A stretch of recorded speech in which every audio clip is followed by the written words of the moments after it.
What's up, guys? I'm your teen librarian, Gina, and this is Judging by Its Cover, where you guys submit book covers via our Discord server, and I judge them. Not that kind of judging. I am not critiquing anyone's taste in literature.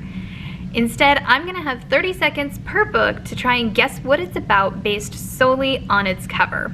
And then we'll see how close I got. Are you guys ready? Okay, the Boneless Mercies. There's a wolf on the cover. It's red, it's dark, those might be stars. I'm thinking a werewolf. I think that person on the cover has an axe. Okay, multiple people have axes. That guy definitely has a bow. So, werewolves for sure, so supernatural, paranormal. I'd say probably either high fantasy or historical fiction. That one person looks like they're wearing a cloak. A dark, standalone YA fantasy about a band of mercenary girls in search of female glory. Frey, Ovi, Juniper, and Runa are the boneless mercies, girls hired to kill quickly, quietly, and mercifully. But Frey is weary of the death trade and, having been raised on the heroic sagas of her people, dreams of a bigger life. When she hears of an unstoppable monster ravaging a nearby town, Frey decides that this is the Mercy's one chance out. The fame and fortune of bringing down such a beast would ensure a new future for all, the Mercies. In fact, her actions may change the story arc of women everywhere. So, high fantasies, monster, I mean, it's kind of obvious that it's a wolf, or some sort of wolf.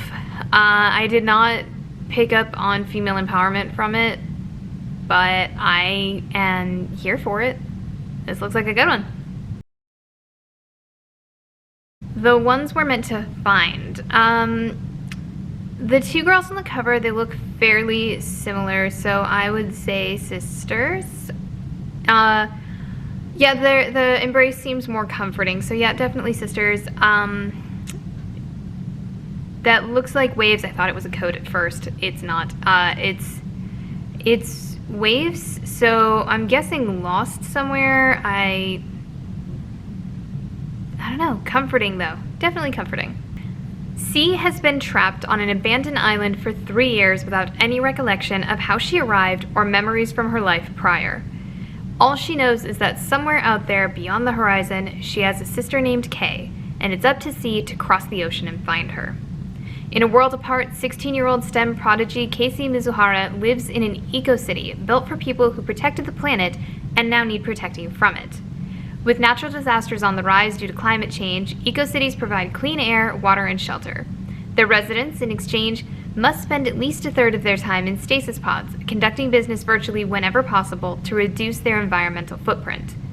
While Casey, an introvert and loner, doesn't mind the lifestyle, her sister Celia hated it. Popular and lovable, Celia much preferred the outside world, but no one could have predicted that Celia would take a boat out to sea, never to return. Now it's been 3 months since Celia's disappearance, and Casey has given up hope. Logic says that her sister must be dead, but nevertheless, she decides to retrace Celia's last steps. Where they'll lead her, she does not know. Her sister was full of secrets, but Casey has a secret of her own. I mean, I got the sisters and like comforting each other, and there's waves. There are waves, very clearly depicted. Did not guess the eco disaster. Two Roads by Joseph Bruchak. So okay, we have a campfire, foresty. I don't think it's survival. They don't look like they're trying to fight their way out of anything. You can see a bird in the background of the flames, so I'm thinking probably something with indigenous peoples. Maybe something mythological with it? It's 1932, and 12-year-old Cal Black and his pop have been riding the rails for years after losing their farm in the Great Depression. Cal likes being a knight of the road with Pop, even if they're broke. But then Pop has to go to Washington, D.C. Some of his fellow veterans are marching for their government checks, and Pop wants to make sure he gets his due. And Cal can't go with him. So Pop tells Cal something he never knew before. Pop is actually a Creek Indian. which means Cal is too. And Pop has decided to send Cal to a government boarding school for Native Americans in Oklahoma called the Chalagi School. At school, the other Creek boys quickly take Cal under their wings. Even in the harsh, miserable conditions of the Bureau of Indian Affairs boarding school, he begins to learn about his people's history and heritage. He learns their language and customs. And most of all, he learns how to find strength in a group of friends who have nothing beyond each other.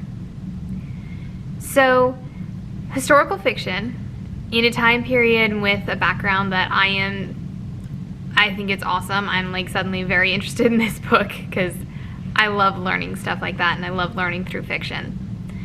I do think it's got a very hopeful cover for the contents, so I am expecting it to delve into what is a very, very dark subject matter, but have a hopeful ending, so fingers crossed.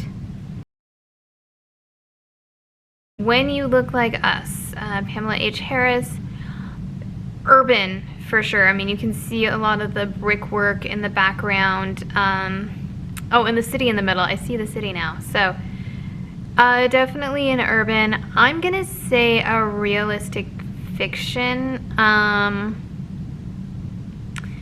Maybe a romance. I don't know. There's a couple of different sets of eyes and like facial features, so maybe just like a friendship thing. I'm not sure. When You Look Like Us. Brown skin, brown eyes, black braids or fades. People think you're trouble. No one looks twice at a missing black girl from the projects because she must have brought whatever happened to her upon herself. I, Jay Murphy, can admit that for a minute, I thought my sister Nicole got too caught up with her boyfriend, a drug dealer, and his friends. But she's been gone too long now. If I hadn't hung up on her that night, she'd be spending time with our grandma. If I was a better brother, she'd be finishing senior year instead of being another name on a missing persons list. It's time to step up and do what the Newport News Police Department won't. Nick, I'm bringing you home. I figured out the setting of the book from the cover, but I really didn't get the content. And that's actually kind of exciting for me. I like looking at things and being surprised by them. I like figuring out how things are working together. And I can see it now, like after reading the description, how it's a little more family and the missing persons aspect, how that the pieces of the faces go together towards that. Thank you guys so much for tuning into the video. I hope you had fun watching me stumble around for 30 seconds per cover trying to figure out how to enunciate thoughts.